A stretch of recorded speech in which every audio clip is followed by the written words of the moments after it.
Hello, welcome back to Better Every Day. Darren, it's good to see you today. It's great to see you, John. Thanks for being here. Yeah, I say that like we didn't just have coffee together. Yeah, I had a lemon poppy seed muffin to go along with my coffee, so it was I pretty watched you because I'm trying this another fad diet. I'm trying the intermittent fasting thing, so no food from 8 p.m. to noon every day.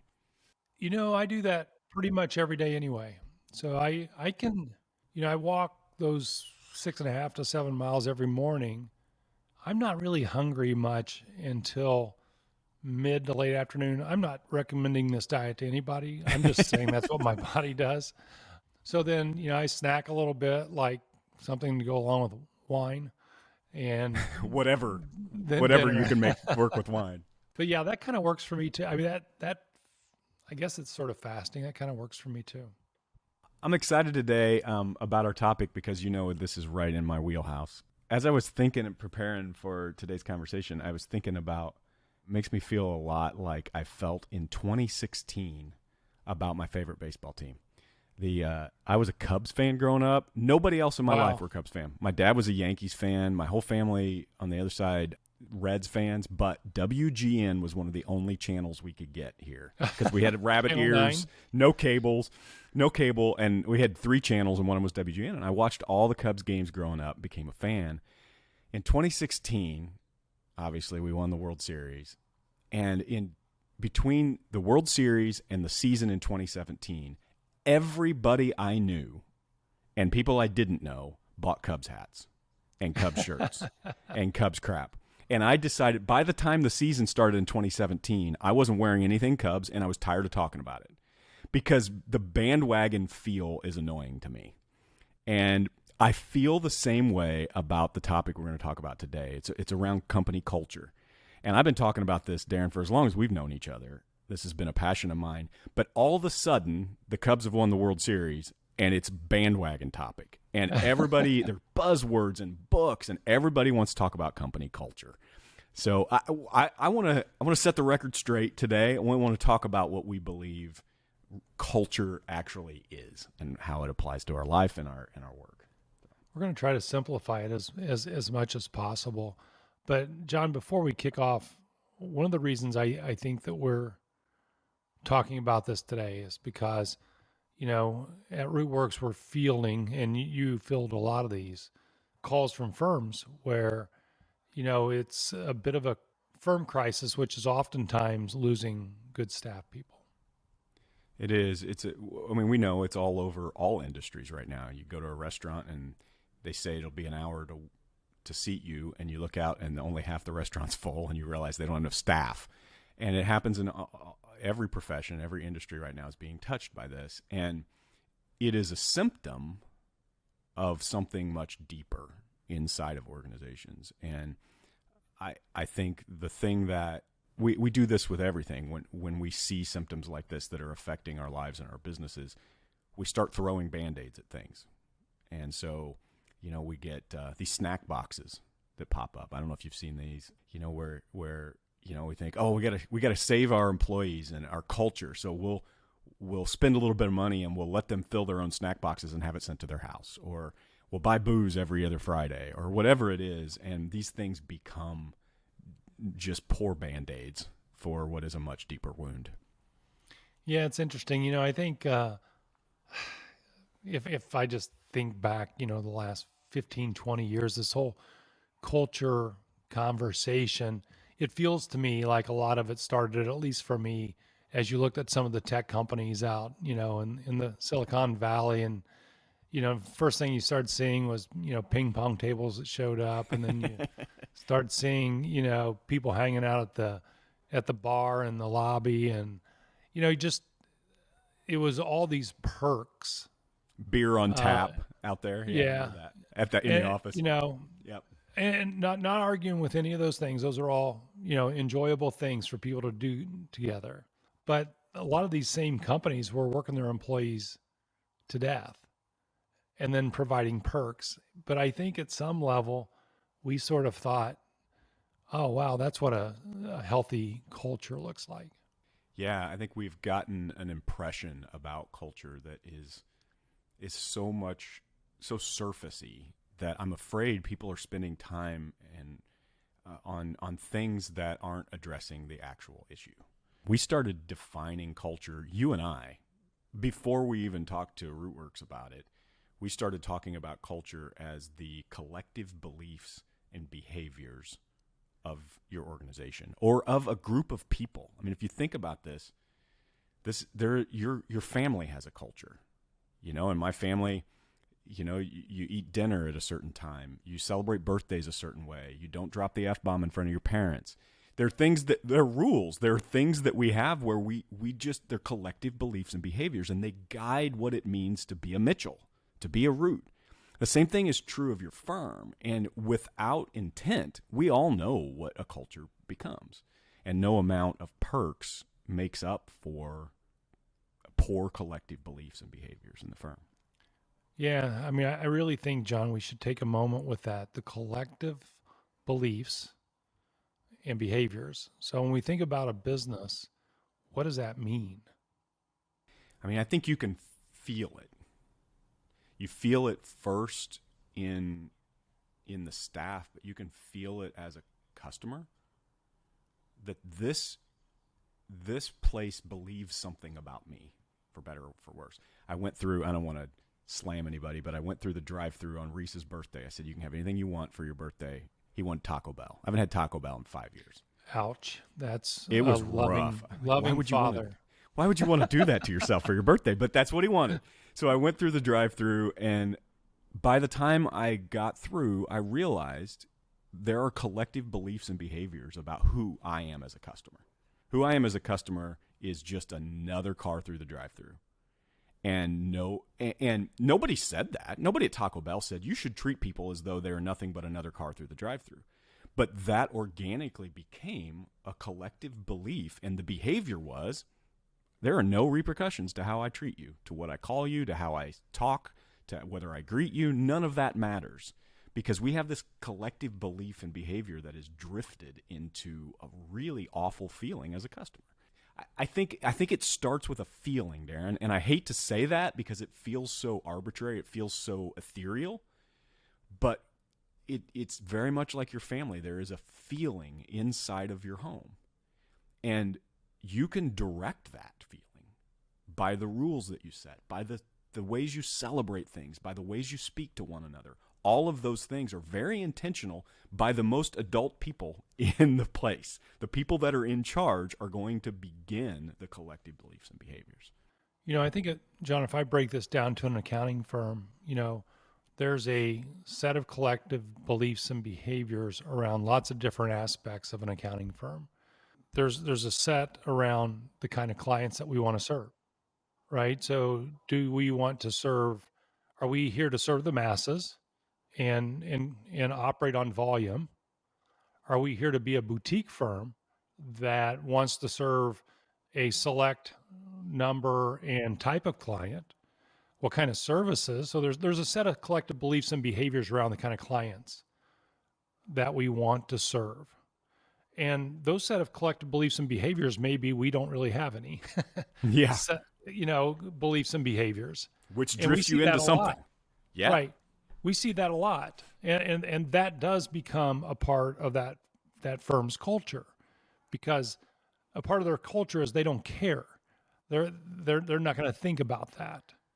So I guess the point I'm making is, no matter what aspect it is, whether it's how you treat security in your business, right? You have a set of collective beliefs and behaviors around security.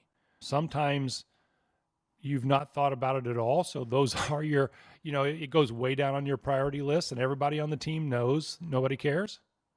This concept of collective beliefs and behaviors applies to every single aspect, from the clients you serve, to the kinds of technologies that you use, to the products that you sell, to the way you focus on security. This is how you create a culture inside of a business, particularly a small business.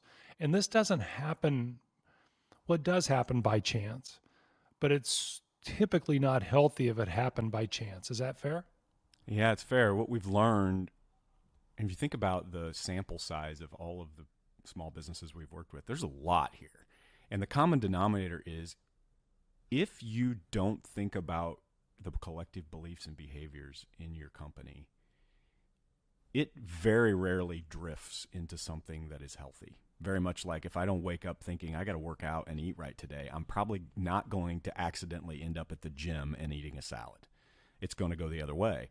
We have to start with this sense of the collective beliefs and behaviors are my first and foremost responsibility as a leader in this place. Above your best client, your mad staff, above the bills you have to pay, you have to create an intentional effort around the collective beliefs and behaviors in your firm and in your company. And what we see, Darren, often, and this is where you can hear the passion in me right now, is that the implications of drifting into your culture are painful for the human beings around your company, just like they are in any part of your life. You know, you can wait until the school kicks your kid out of school in order to address the problem that you have in your family, or you can begin proactively saying, here's the way we treat authority. Here's what it looks like to be a citizen. Here's what it looks like to work here. Here are the collective belief, or here's my belief and the behavior that's associated with it. And here's what we expect as a part of this culture here. Yeah, I think, to your example, kid getting kicked out of school, that certainly is a result of not paying attention or not intentionally developing a set of collective beliefs and behaviors. Or it can be. I mean, we all know that just like in your family, your kid can go off the rails with every good intent from everybody involved. And the same thing is true of your company. You can end up with rogue opportunities and rogue staff and rogue clients and rogue moments. But what you don't have is a collective problem. And that's why that word collective is so important. And Darren, we use the other illustration about culture that I really love as the immune system of your organization. When it's healthy, it acts like a healthy immune system in your body, and it rejects things that are making the body unhealthy. This is why in a really healthy organization, you'll see a staff member who doesn't acknowledge the collective beliefs and behavior feel really uncomfortable to the point where they leave. And that's a sign. The company has a cold and the body's getting rid of something that is causing pain to the collective beliefs and behaviors. And so the point about creating this culture is about beginning as the leader to say, this is what we value. Culture is first and foremost about creating a system of values. And Darren, I don't mean this in an emotional way. I mean, what do we value when it comes to a client? Do we value their money? Or do we value them thinking of us as a partner and heeding our ideas and working with us the way we intend to work? And what do we value as a customer? Because we begin to treat every customer like we treat the best one or the most important one to the owner. And this begins to set the tone for the way we think about our culture. So if you're listening today, John, where do you start? I mean, how do you start addressing, let's say you've just lost a key staff member, things are a little painful, but the wheels to some degree are still roughly on the rails, but not completely. Yeah. I mean, what do you do right now? What's your take? I love the question, and I think there's a clear answer that is not easy. The answer is communication. Authentic communication. If your best employee is leaving right now, or if any employee is leaving right now, the worst thing you can do is pretend it's not happening. The worst thing you can do is badmouth them behind their back, create a sense that they're the enemy. The best way forward is to set a collective belief and behavior around what happens when someone leaves here. Do we talk about it? Does it become an elephant in the room? And I think, Darren, we say this all the time to the people that come to us for advice. I said it 3 times yesterday. that if you authentically communicate with your people, you can make a lot of mistakes when it comes to your culture. If you're honest, you own the junk that you've created or that you're responsible for, and you ask for input about how to move forward, you can make some messes, and it will keep moving your company forward. But if you pretend that this isn't happening, if you address it as though you're right and they're wrong every time, and you create this sense that in this place, our collective belief and behavior is that we don't talk about things that are hard, then you're working uphill. And so it's kind of a two-edged conversation, because in some ways you want to say, okay, take a deep breath. This is easier than you think. You just need to be honest, and you need to call a meeting and talk about this. That's also often in an unhealthy culture the hardest thing you can do, because it feels awkward and it feels weird. But it's a moment of intersect that is the first step if you find yourself in an unhealthy culture. Yeah, and not even getting all the way to unhealthy culture, but when you start hearing rumblings, people, just feeling unsettled, to me, those are all sort of symptoms. They are that symptoms. I need to, I need to bring everybody together, and we need to talk about what's not working, and maybe what is working. But this whole idea of bringing people together and being heard, and because a lot of people want to be heard, and if you're not going to listen to them or create a venue for that, then they're going to talk to each other, and I promise it'll get off the rails quicker that way. Quickly. So it's not just about creating that one time, oh, I felt something, so I'm going to the doctor. It's this rhythm, and we talk about rhythm, Darren, all the time when it comes to your collective beliefs and behaviors. We celebrate birthdays in our family in a certain way, and we know every time there's a birthday coming up, we all know what to expect, and it's time again, and we're going to do it again. That rhythm is so important to everyone around you, and creating a rhythm around it's time to talk once a month, no less than once a quarter. Everybody in your company deserves to know how they're doing, how you feel, and deserves to be heard about what they're experiencing. And this allows people to know at least once a quarter, I'm going to be asked honestly how I'm feeling. And they don't feel pent up as much. They don't feel, it doesn't fix your culture altogether. But beginning in a place where you create a rhythm around honest, authentic communication is the way that you take a culture that maybe wasn't intentional into something where you start to prove that people matter most. And that's just the truth of this. And what we're finding out, Darren, I've been saying people matter most for a long time. # people matter most on everything.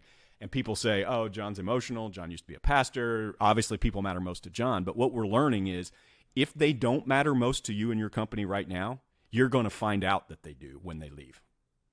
And so you might as well make them matter most right now. And we've been saying, Darren, the two most valuable things in your company, if you own the company, are your team and your client list.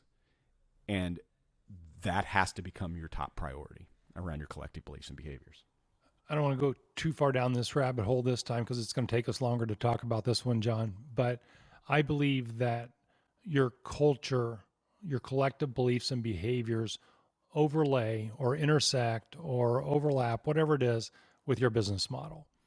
So you can't have a set of collective beliefs and behaviors and have a business model that does not deeply support that or vice versa.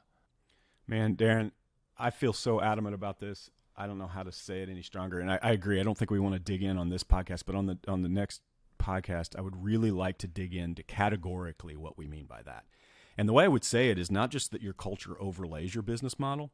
Your culture is proved out in your business model and begins with your business model. If you're going to try to tell people that people matter most, but you're going to work them 60, 70 hours a week, even for a portion of the year, you are disproving what you believe. So it's not a matter of your belief and behavior. That's not what culture is.